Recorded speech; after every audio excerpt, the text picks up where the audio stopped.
professeur Youssouf Kouari, membre du bureau national du SNESUP. Maroc, bien sûr. Donc je remercie l'intérêt que vous portez à l'enseignement supérieur en généralité.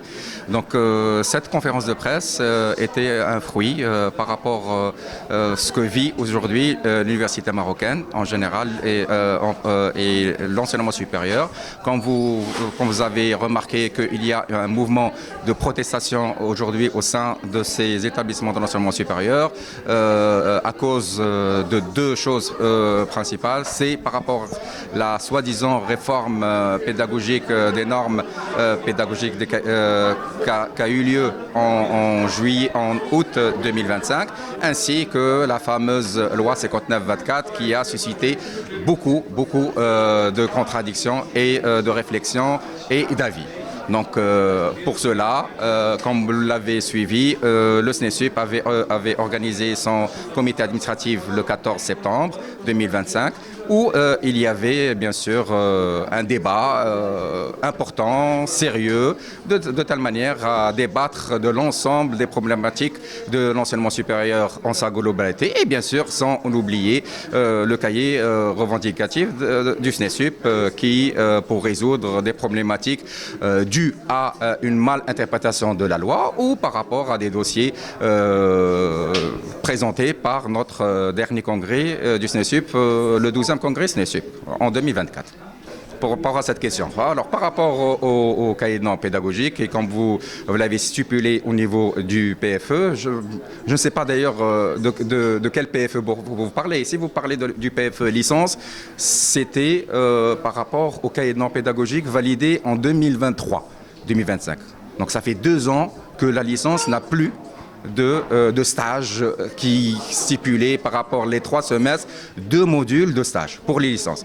Que nous en tant qu'enseignants, on croit que le stage est un élément initiateur d'un bac+3 pour pouvoir connaître un petit peu le monde socio-économique, de pouvoir faire des travaux de terrain, etc. etc.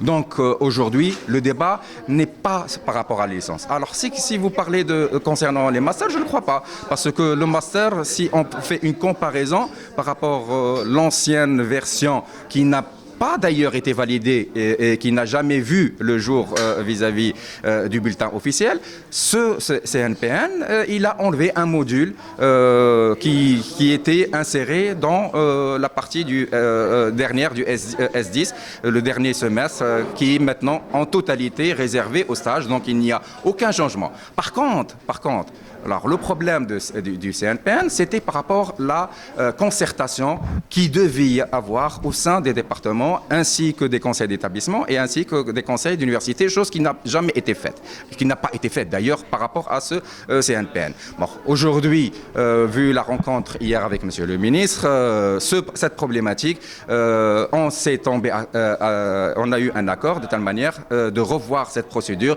et de faire descendre ce cahier de normes pédagogiques au département et à travers les conseils d'établissement universitaires de telle manière à résoudre définitivement ce problème.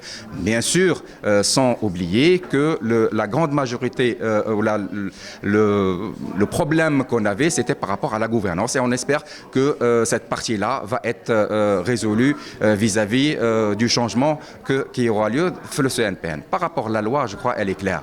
Nous, la loi, on ne demande qu'une seule chose, la loi. C'est le respect de l'autonomie, le respect réel, fictif de l'autonomie de l'université au niveau pédagogique, au niveau administratif, au niveau financier. Et bien sûr, de telle manière à octroyer, que l'État s'engage à donner tous les moyens pour qu'on puisse, bien sûr, l'université reprenne sa place qu'elle a perdue, malheureusement, ces dernières années. Voilà.